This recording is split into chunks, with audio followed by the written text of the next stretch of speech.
안녕하세요, 풋볼 포레스트입니다. 중국 대표팀이 지난 AFC 아시안컵에서 무득점 무승으로 탈락하는 최악의 졸전을 펼치면서 실망스럽게 대회를 마무리했고, 이어진 2026 북중미 월드컵 2차 예선에서도 벌써부터 탈락의 위기에 빠지면서 많은 팬들을 계속해서 실망시키고 있는데, 중국 현지 매체에서는 중국 축구의 현재 수준이 동남아시아 수준이라면서 맹비난을 날렸고, 이에 많은 중국 축구 팬들이 다양한 반응들을 보이고 있습니다. 지난 2023 AFC 아시안컵에서 중국 대표팀은 카타르, 타지키스탄, 레바논이라는 충분히 해볼만한 조편성을 받으면서 기대감 넘치게 대회를 시작했었지만, 중국 대표팀은 아시안컵 출전 자체를 처음 하는 최약체팀 타지키스탄 대표팀에게 완전히 밀리는 경기를 펼치면서 실망스러운 0대0 무승부를 거뒀었고, 레바논 대표팀과의 2차전에서는 우레이 선수가 그야말로 최악의 결정력을 보이면서 0대0 무승부, 3차전 카타르 대표팀과의 경기에서는 카타르가 2군급 로테이션 멤버를 끌고 나왔음에도 경기력적으로 처참하게 발리면서 0대1로 패배. 이 대회에서 2포트에 포함이 됐음에도 단 한 골도 넣지 못하고 단 한 번도 못 이기는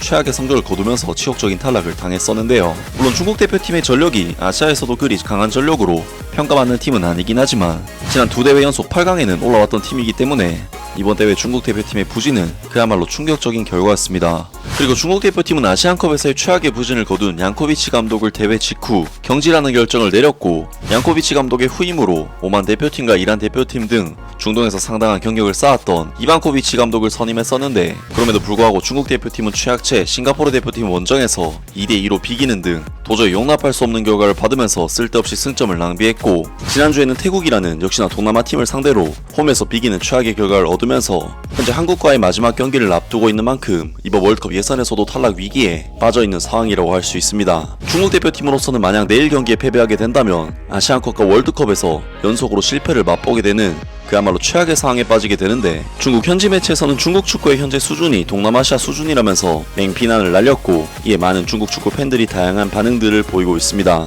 6월 7일 중국 대표팀이 태국과 1대1로 비겼다고 보도된 후 베이징 일본은 논평 기사를 통해 중국 축구가 아시아에서 2류에서도 점점 더 멀어지고 있다는 혹독한 사실을 직시해야 한다고 말했다. 중국 축구는 태국과 무승부를 해선 정상 궤도에 올라갈 수 없으며, 진정으로 중국 축구를 되살릴 수 있는 방법은 현실을 직시하고 다시 시작하는 것이라고 이 기사는 썼다. 중국 대표팀은 연초 아시안컵에서 한 골도 넣지 못하고 한 경기도 이기지 못해 16강 진출에 실패했다.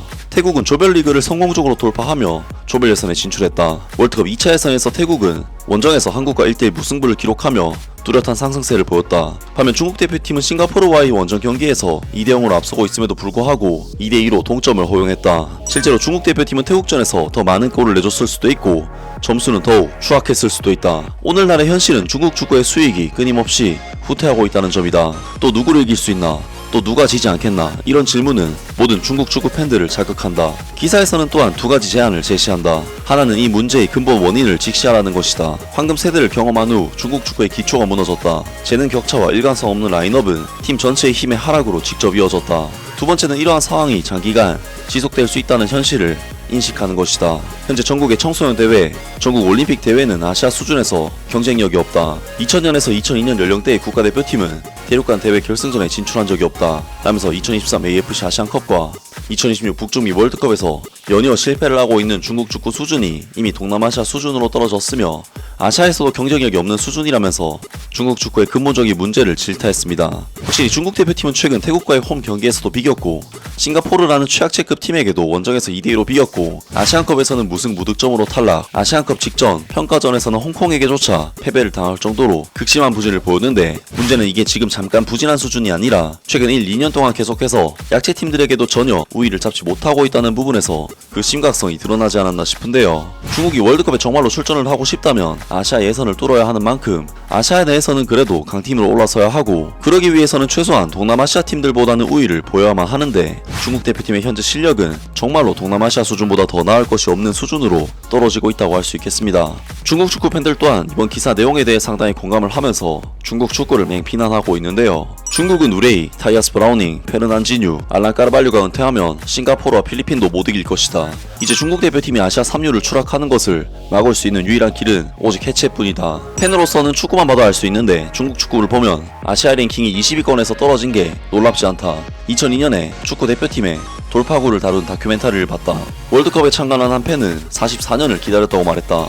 2002년 축구 대표팀이 다시 월드컵 무대에 오르려면 44년을 더 기다려야 한다. 올해로 나는 30세가 되었고 2046년에는 52세가 된다. 죽을 때까지 중국 대표팀의 월드컵 경기를 볼 수 있을까? 아시아를 4단계로 나눈다면 우리는 3단계 최하위권에 해당한다. 다음 경기에서는 방글라데시, 미얀마, 마카오를 찾아 훈련을 할 예정이다.